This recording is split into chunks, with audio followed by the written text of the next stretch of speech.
Hey guys, Jim here. Time to get into a very highly anticipated video. A lot of people have been asking to see this since I got back home from the Blade Show, since I let everybody know that I picked it up while I was there. This is a knife that goes back quite a while.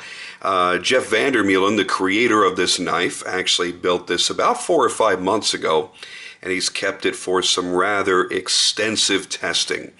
And I'll talk to you a bit about that in a few minutes, but what you're looking at here is a barely legal.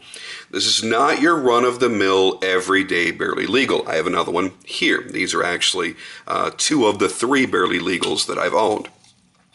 No, this one is, as beautiful as this one is with the Damascus and the carbon fiber, and this is something a bit more special. This is a one-off that Jeff has already said he will never, ever, ever do again. This knife is built entirely of zirconium. Now, that's not a big feat if you're thinking of the traditional barely legal, which is usually a liner lock. Well, of course, you can put titanium frames on there and just put whatever scales you'd like on it. But it gets a bit different when we're talking about a frame lock. And the reason is, zirconium lacks the memory and the springiness that other materials such as titanium possess. So that means it may not return to its original position once it's been used enough, and it also means that it could fail at the point where it's being stressed. Meaning it could just shear right off. Think of a tab on a beer can or a soda can. When you bring that back and forth enough times, it just shears off. Well, that is the expectation when you're dealing with zirconium. So why, you might ask, would any knife maker want to make any part of a knife out of zirconium? One, it's beautiful. You can do a multitude of different finishes. My favorite, as you see here, is the polished variation. And another thing is because it is far more scratch resistant and wear resistant than titanium. Titanium is a very soft compound and something that's very easy to scratch. Now, zirconium is also a very, very soft compound. As a matter of fact, the core of this frame is extraordinarily soft.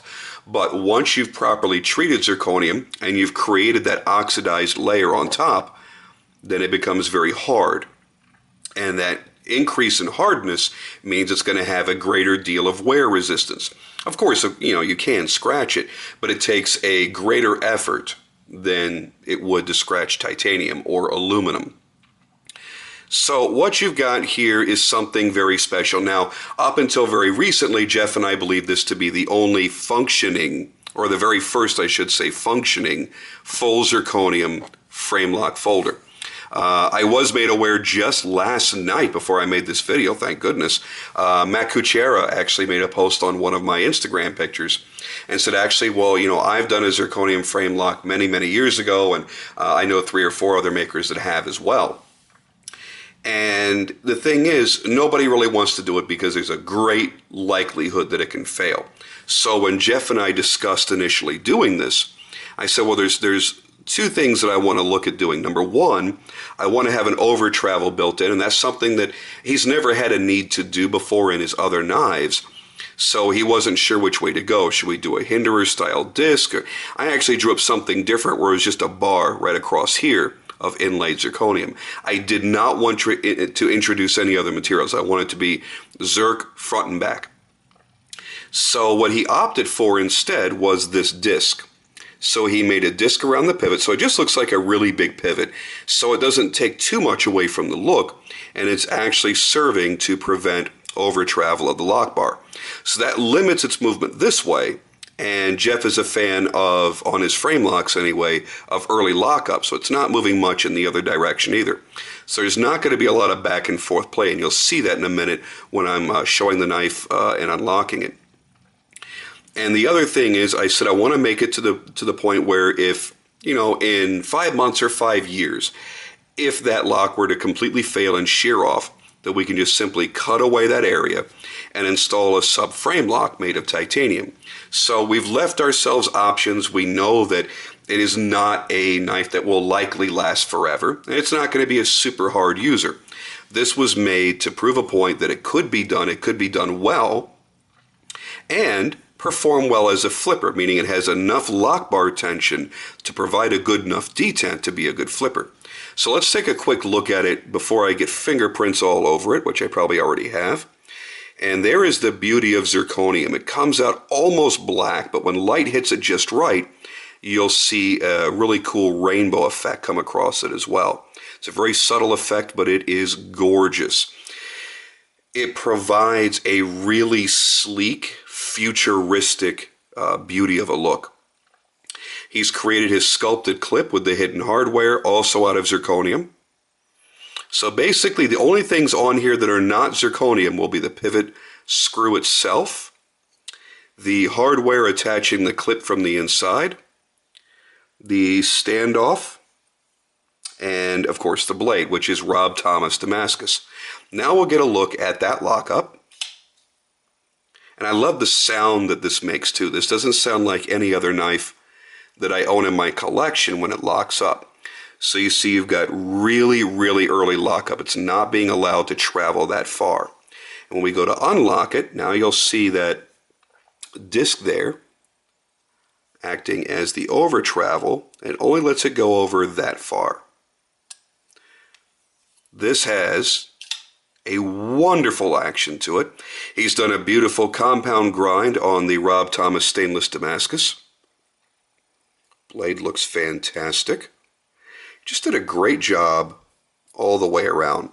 The only thing that I don't like about Zirc is it is a fingerprint magnet. That's about the only thing. That's why some people, when they do Zirc, you'll see them do brushed Zirc, like the Zirc that's on my pocket clip here, is more of a brushed finish. It's not going to hold the fingerprints in quite the same way. So when you look at the Barely Legal, you're looking at a 4-inch blade. It's about 9 inches overall, and they're all substantial. I mean, they're all going to be heavy to some degree. This one, even though the actual frame is thinner than a typical Barely Legal Framelock would be, because I've had one in full tie, it's still a lot heavier than this. You have a substantially thicker blade on my bolstered model. Actually, yeah, it is really, really thick. So you've got a thicker blade here. You've got a fairly thick titanium frame. Then you've got the thick carbon fiber, and then of course the Damascus bolsters. Yet the zirconium, because it is a much more dense material, weighs one hell of a lot more. And yeah, I love the action. I love the sound when it locks up. It's just friggin' fantastic. Now this is fresh back from the blade show. It's still got all of his lube in the pivot, and every time I wipe it down, I kind of smear some of the lube out of the pivot. So I've got to actually clean this out a little bit more. But I wanted to get this video done fairly quickly because a lot of people were curious. They wanted to see it in action. They wanted to see it in HD, not just my Instagram videos.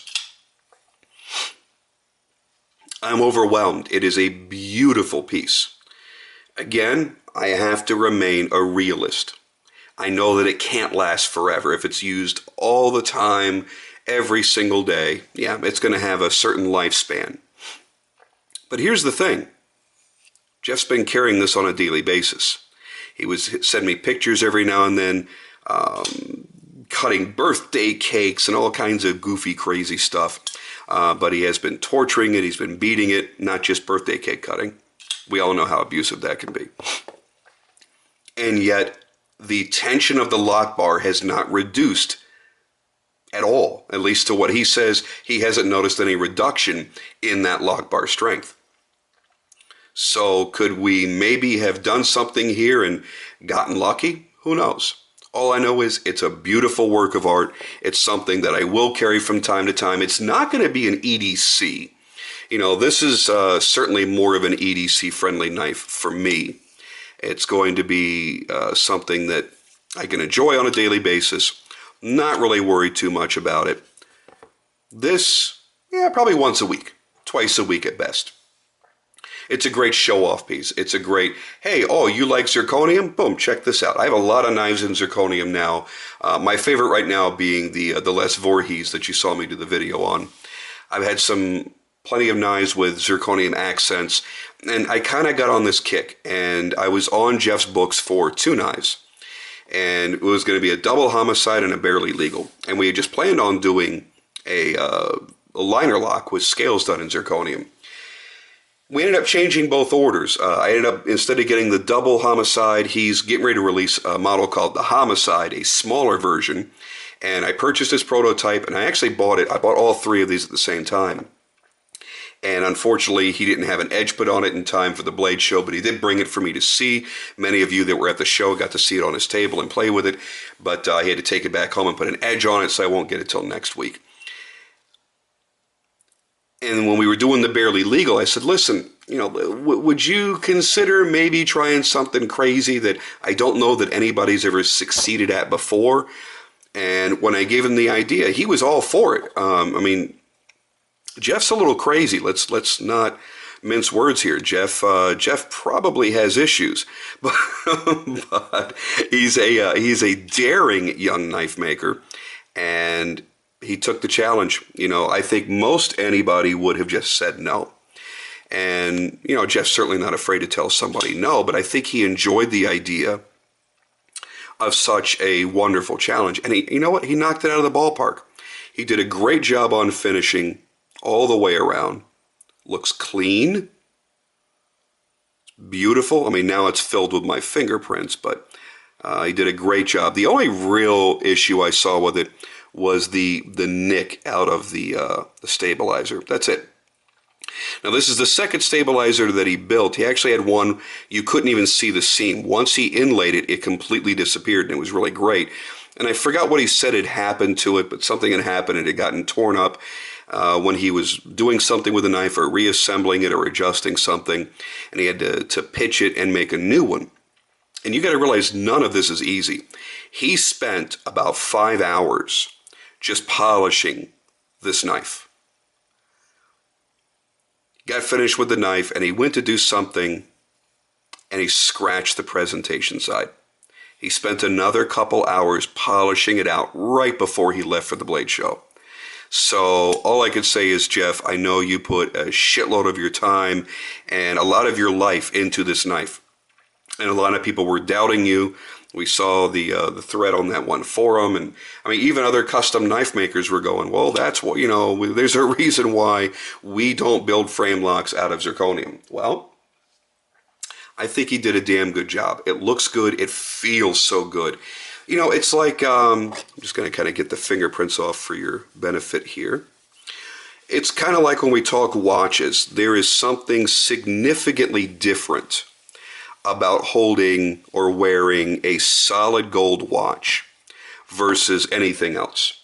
And once you've done that, it's kind of hard to go back. That's kind of what this is like in the hand. When you've held this knife and you felt its incredible degree of heft, you felt its absolute glass-like smoothness, and you've seen that almost obsidian mirror shining back at you, it's kind of hard to appreciate anything else. There's a unique feel to it. It's almost sexy. There's a unique sound to it. It almost mutes the sound of the lockup. It's incredible. And I feel very fortunate to be the owner. Now, I've had a lot of people already sending me messages. Oh, if you ever get bored with it, send it to me. Listen, I had to make a deal with Jeff when I bought it. He says, I will never make another one of these. So if you ever decide that you don't want it in your collection anymore, send it back to me. I will buy it back from you. I don't want it just going anywhere. This was made specifically for you. And if for any reason you're going to get rid of it, I would rather have it for myself. That being said, I got to tell you, he does such beautiful work. I've done a lot of videos on Jeff's work, probably 3. This might be my 4th video on Jeff VanderMeulen. And I could do nothing but praise his work. Is it 100% pure perfection? No, but his prices don't dictate that either, generally. You know, you're usually going to spend $600, $700, $800 on a typical knife from him. This one, at least stated on the card, that comes with it was $1,500. I was able to get, I think I got it for like $13. I think he gave me a nice bro deal on that because I was already buying this and the Homicide. And he only had 2 knives left on his table. Really, that's all he had because he had my deliveries, this and my Homicide. But he only had 2 knives on the table there, and I said, well, you know, I know you kind of want to go home and get the hell out of here and go relax and go have a beer. So, you know, give me a bro deal on this, and I'll just buy all 3 altogether. So it was nice. You know, he knocked about $200 off of it, and that makes it worthwhile to me. It's almost like getting the Damascus for free at that point. But you got to realize these are both Damascus blades. They're compound grinds. They're exotic materials. The Zirc, carbon fiber, Damascus. So, you know, typically when you're buying something from Jeff, you're in that $600–700 range. You start adding the more exotic materials, it will climb from there. As far as I know, he is still accepting orders. I can't say for certain. I know that you're going to be on a wait. You're probably going to be 6 to 8 months out at this point.